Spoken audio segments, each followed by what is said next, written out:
24% से भी कम। बताओ अगर दवरी कह रहे कि नुकसान हो रहा तो वो एक चूल्हा दिया नहीं, पेपर में दे दिया भाई इस एरिया में तो 24% से भी कम नुकसान है। वो सरकार तो कहेगा दबाव है ही, वो ना तो पटवारी ने नहीं बेरा खेत में नाश हो रहा है भाई, फसल बर्बाद हो रही है, पता नहीं है पटवारी ने, अफसरान ने, अधिकारियों ने, सब ने पता है लेकिन नहीं देते। जो ऊपर तो सरकार निर्देश दे उनका पालन करे भाई। मुआवजा भाई खिलाड़ी क्या है को ना, खिलाड़ी तो जब होंगे जब स्टेडियम होगा। मतलब नर्सरी ही नहीं है गांव में कोई नर्सरी नहीं है। खिलाड़ी तो जब होंगे जब स्टेडियम होगा। यहाँ पर हमारा गांव में कबड्डी बढ़िया रहा, कई बच्चे प्रो कबड्डी में खेल लिए हैं और गांव में सेलेक्ट को टी लाग लिया को कचा। हमारे गांव में तो खेलता को बढ़ के नहीं लाग लिया। नमस्कार जी, मैं धनराज अहलावत आया हूँ बटाना गांव में। जैसा कि तस्वीरों में देख पा रहे हो, हम सरपंच के घर पे पहुँच चुके हैं और ये गांव के ग्रामीण और यहाँ सरपंच के लड़के बैठे हुए हैं। आइए करते हैं इनसे बातचीत। नमस्कार भाई साहब, क्या नाम है जी? मेरा नाम कवित सिंह है। कवित जी, हम आपसे जानना चाहेंगे आपके गांव में क्या क्या समस्या, क्या कार्य करवाना चाहते हो? देखो, समस्या तो अनेक है गांव में आजकल, लेकिन जो सबसे बड़ी समस्याएं हैं जो मतलब प्रकृति का शोषण भी कर रही है और आमजन को सुविधा से दूर कर रही है। एक तो जो प्रत्येक गांव में, हमारे ही गांव की नहीं लगभग सभी गांवों में जो जल निकासी की सबसे बड़ी समस्या है ना, वो मैं मानता हूँ सबसे प्रथम आवश्यकता वो प्रत्येक गांव में जितना भी पानी है वो सभी का सभी, जो गंदा पानी लगा लो या कैसा भी है, वो गांव से बाहर नहीं जा पाता। वो क्या है कि जो मतलब गांव में गलियों में या मतलब चौक चौराहे पे या जो मतलब गांव का जो जोड़ है नज़दीकी जिसमें स्वच्छ जल होना चाहिए, उसमें वो गंदा पानी इकट्ठा हो है, जिससे क्या है जल स्तर खराब होता है। और गांव का जितना भी कूड़ा करकट है वो सभी कूड़ा करकट उसी जोड़ में मतलब कि डुलाया जा है, जिससे क्या है जो एक तो कूड़ा करकट भी उस जोड़ में हो गया, दूसरा गांव का जो पानी है जो उसमें इकट्ठा हो रहा है उसके कारण कार्बन उत्सर्जन होगा प्लास्टिक के कारण, वो जल स्तर भी खराब हो रहा है, जिससे आने वाली पीढ़ियाँ में बीमारी बढ़ेगी। और गांव का जो मतलब मिट्टी है, मृदा प्रदूषण है, वो भी बढ़ेगा, जिससे एक तो खेती को भी नुकसान है और जो गांव का जो स्वच्छ जल है वो भी खराब होगा। मैं मानता हूँ जल निकासी सबसे ज़रूरी होनी चाहिए गाँव में। पानी निकासी का क्या समाधान है? पानी की निकासी का कोई समाधान नहीं। यहाँ हमारे गाँव में नज़दीक एक जोड़ है, उसमें नाले नहीं बने हुए, नाला बना हुआ है लेकिन वो नाला एक तरह से लेवलिंग में नहीं है, पानी आगे जाता ही नहीं, वहीं तक रुक कर रह जाए। पानी नाले के अंदर खड़ा रहता है। हाँ, नाले के अंदर भी खड़ा रहे है और एक ओवरफ्लो होने के कारण वापिस धकेल रहा है। और जितना वो नाला जा रहा है, नाला पक्का है? हाँ, नाला पक्का है, पाइप दबे हुए हैं। इतनी मोटी तो कोई समस्या नहीं, कोई समस्या नहीं। हाँ, पानी पूनी की यो गंदा, अभी जैसे हमने देखा गंदा पानी है ना, ये निकासी हो ज्यादा, इसकी निकासी मेन है। आवे है रोडवेज, रोडवेज बरसाती हैं। चल रहा गांव में बैंक भी है ना, गांव में बैंक चिटानी में सारी डाल परेशान है। अभी तक जो है हमारा गांव में बढ़ती आई है, कुछ जो 25-30% लोगों के अकाउंट में खुले हुए हैं, यहाँ बैंक में चिटाना में अकाउंट खुले हुए हैं। बाकी जो लोग हैं अपना पैदल जाए या किसी साधन के तहत यहाँ अगले गांव में जाकर लेकर आऊँ, अपना समय भी खराब कर रहे हैं। ऊपर तो उनको आने जाने में भी जो बुजुर्ग आदमी है उनको परेशानी हो है, क्योंकि रात चलता पता नहीं कौन सा ट्रैफिक है जो टक्कर लगा कभी मतलब कोई अनहोनी परमात्मा ना करे, हो सकता है, संभावना होने की संभावना। और एक अपने गांव के पास है ये पशुओं का तालाब है, इसमें जो पानी की समस्या एक तो ये है कि इसमें का पानी सूखने के बाद इसमें पानी एडजस्ट नहीं होता और की देता है।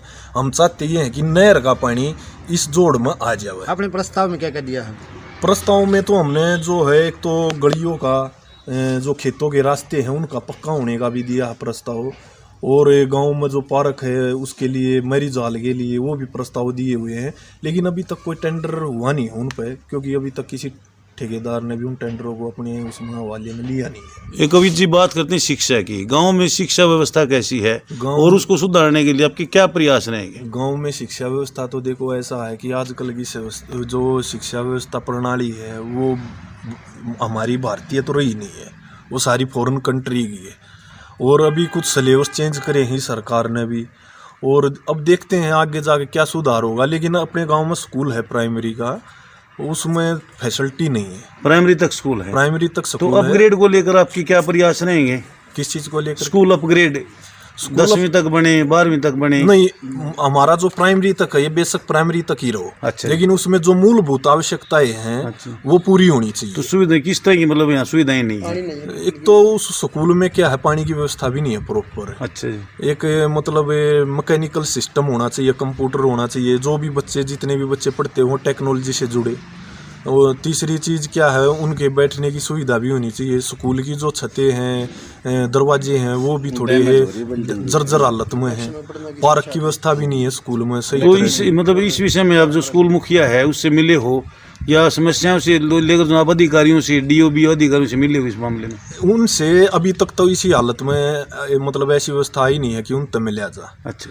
लेकिन हमारा फोकस रहेगा कि स्कूल में जो ये शिक्षा व्यवस्था है ये भी सुचारू रूप से चालू हो। तो बढ़िया कोई कमेटी वगैरह बनाई है आपने इस बारे में, लोग ग्रामीणों की, भाई देखो अभी स्कूल का दौरा करें, इस तरह कोई मतलब इस स्कूल के दौरे किए हैं हमने, बच्चे और कम है। ऐसा है बच्चे तो कम होंगे, क्योंकि जब तक एक उचित व्यवस्था नहीं होगी ना स्कूल में बच्चे कम होंगे। क्योंकि सरकारी स्कूलों में वो व्यवस्थाएं हमें मिल नहीं रही, बिल्कुल, वो हमें बिल्कुल। प्राइवेट स्कूलों में मिल रही है, तो हम सरकारी स्कूल में जाएंगे। अगर सुविधा हमें सरकारी स्कूलों में मिलेगी तो जाहिर सी बात है हम हाँ, तो सरकारी स्कूलों में स्कूल का हमारे रुझान भी बच्चे बढ़ेगा, पढ़ेंगे। बिल्कुल, एक तो बच्चों खेलों का जो सिस्टम है वो बढ़ाया जाए सरकारी स्कूलों में, एक कोच की व्यवस्था हो। गांव में खेल स्टेडियम है। ना तो खेल स्टेडियम है गाँव में, और दूसरा क्या है कि हमारे गांव में मतलब आसपास की जो पंचायती ज़मीन है वो अभी थोड़ी ही कब्जे है में नहीं, ये है गाँव थोड़ी के बहुत है, पास वो है भी नहीं। थोड़ी बहुत कब्जे में है। ठीक है, हम मतलब ये चाह रहे हैं कि ये कुछ परिवर्तन लाएं, थोड़ा गांववासी मिलकर। अगर सरकार भी, प्रशासन भी हमें सपोर्ट करे तो। बच्चे खेलने के लिए कहाँ जाते हैं? बच्चे खेलने के लिए कुछ नहीं, गलियों में खेलते हैं, अपने सड़कों पर खेलते हैं। स्टेडियम कहाँ पे है? स्टेडियम नहीं है हमारा, और ना ही गांव से कितनी दूरी पर है? बस स्टेडियम है ही नहीं हमारे गांव में। नहीं, जैसे दूसरे गांव की बात करी, जैसे बच्चे दूसरे गांव में वो जाते हैं जी। हमारा दूसरे गांव में है, यहाँ से 3 किलोमीटर गांव पड़े है, वहाँ पे खेलने के लिए जाते हैं। कल भी एक बच्चा, 2 बच्चे खेलने के लिए गए थे। पैदल गए थे, पैदल आए थे, उसको चोट लगी किसी बाइक सवार ने जो दारू के सेवन, शराब का सेवन किया हुआ था, उन्होंने टक्कर लगा दी, उनको चोट लगी हुई है। अब भी आप जा करके देख सकते हैं। गांव में पंचायती जमीन है जो स्टेडियम गांव में पंचायती जमीन है, बिल्कुल है, और हम उपलब्ध भी करा देंगे, गांव के नज़दीक भी करा देंगे। जितनी संख्या हमारे गांव की उस हिसाब की ज़मीन हम प्रोवाइड करा सकें, अगर हमारे को ये फैसिलिटी मिला है तो हम भी आप लोगों को मीडिया के माध्यम से और पूरे मतलब ये शासन प्रशासन को भी ये बात कहते हैं और विनती करते हैं कि हमारे गाँव में मतलब इस तरह की सुविधाएं आपके माध्यम तक पहुँचे तो आपका बड़ा शुक्रगुजार होगा, बड़ा धन्यवाद। पूरी पंचायत करेगी, गांववासी करेंगे, और आने वाले बच्चों ने भी प्रेरणा मिलेगी, खेल के प्रति जागरूक होंगे, समाज से अश्लीलता, असभ्यता खत्म होगी। क्योंकि खेल आदमी के दिमाग को अनुशासन की भावना पैदा करता है। बिल्कुल ठीक कह रहे हो यही बात आप, है। खेलों से अनुशासन मतलब पैदा होता बिल्कुल है। बिल्कुल। और हमारे बड़े भाई साहब बैठे हैं, ये भी बताएंगे आप लोग। नमस्कार जी। नमस्कार। क्या नाम है जी? शेर सिंह। शेर सिंह जी, क्या काम करते हो? वह तो भाई तो कुछ नहीं करते, तो ठाली हैं। पहले मतलब खेती बाड़ी से जुड़े हुए? पहले नहीं, सर्विस करते, सर्विस से थे। कौन से डिपार्टमेंट में थे जी? प्राइवेट कंपनी में। प्राइवेट कंपनी में थे। तो आपको यहाँ पे इस गांव में क्या क्या समस्याएं देखने को? समस्या तो भाई मेन तो है या गंदे पानी की। गंदे पानी की निकासी की। हाँ, एक जैसे हमने देखा है कुछ गांव में ओलावृष्टि और बारिश के कारण किसानों की फसलें नष्ट हो गई थी कुछ दिन पहले, आपको भी वही देखा। फसला तो आपके यहाँ पर कैसी स्थिति है? नुकसान तो होया था, लेकिन फसल गिर गई, वही उठी भी नहीं, पूरी मशीना तभी गिरदावरी हुई थी गाँव में? गिरदावरी नहीं हुई, कोई गिरदावरी नहीं हुई। कितना परसेंट कोई नुकसान था? गिरदावरी नहीं हुई है। ऐसा है, नुकसान तो किसी का 25% भी था, किसी का 50% से भी ज़्यादा था, किसी का 70+ भी था। लेकिन मैं ये नहीं कहूँगा कि सारे क्षेत्र का ही इतना था, किसी का थोड़ा बहुत भी था, 5-10% भी था, किसी का 1-2 एकड़ में नहीं भी था। तो गिरदावरी क्यों नहीं? क्योंकि कुछ ऊंचा नीचा होने के कारण ज़मीन में मतलब जहाँ पानी ठहर गया या मतलब थोड़े ऊंचाई पे हैं वे ज़्यादा गिर गए थे किले, तो उनमें नुकसान हुआ। गिरदावरी हुई थी, खाना पूर्ति हुई थी, कुछ किले की हुई थी। लेकिन ये है कि देखते हैं अभी आपके गांव में कितना परसेंट नुकसान दिखाया गया था? इस बारे में हमारे को कोई गाइडलाइन अभी तक नहीं है। ये तो भाई वो कोई बताता है नहीं, को पटवारी बताता नहीं, मुआवजा नहीं मिला है आपको लोगों को? नहीं मिला, किसी को भी नहीं मिला? किसी ने ना मिला, नकम्मी सरकार आ रही भाई, किसी ने मुआवजा मिल लगा या सरकार से किसी का मिली। नू कह दे 25% होया, 10% होया, 20% होया, गेहूं सड़क काले हो गए। और जब मशीन चल रही थी ना तो वो फैक्ट्री में तो धुआं उठा रहा है, खेता में नु धुआं उठा था। वो तो तड़ा बताओ कोई रह उस तो ज्यादा नुकसान और क्या होगा? और वो काले हुए हैं? भी तो और सरकार ने हुआ गिरदावरी करवा दिया, हमने वो करवा दिया, देना किसी दर लेना ना देना ना, नाश कर दिया सरकार ने। सब तरह कमी सरकार है, कुछ नहीं करे देश का भ्रष्टाचार। देखो अभी तक तो पूरी तरह सरकार पर दोषारोपण करना गलत नहीं होगा, क्योंकि जब तक हमारे को हो सकता है सरकार भी इस ओर प्रयास कर रही हो कुछ उचित मुआवजा मिले, क्योंकि अभी तक किसी को मुआवजा मिला नहीं है। अगर मिल गया हो तो तभी हम ये बात खुलकर कह सकें कि हमारे गाँव में नहीं मिला और उन्हें मिल गया। बिल्कुल बिल्कुल सर, सही कह रहे नहीं हो। हमारे गांव में ठीक है। पेपर में, हमारे गांव में जी पेपर में ऐसा है, ये तो कई वर्षों से खराब है, लेकिन ये है कि 1-2 साल पहले इसका कार्य शुरू हुआ था। टेंडर के जरिए कुछ ठेकेदार यहाँ पर कार्य करने लग रहे थे, तो वो मशीन के जरिए इसका पानी इस नाले के माध्यम से गांव की जो ड्रेन है ना उसमें उतार रहे। लेकिन ऐसा हुआ कि वो बारिश तभी आ गई, उन्होंने वो काम छोड़ना पड़ा, और उसके बाद ये काम 1-1.5 साल से ऐसा का ऐसा एज इट इज ही पड़ा है, इस पर कोई कार्य नहीं हो रहा।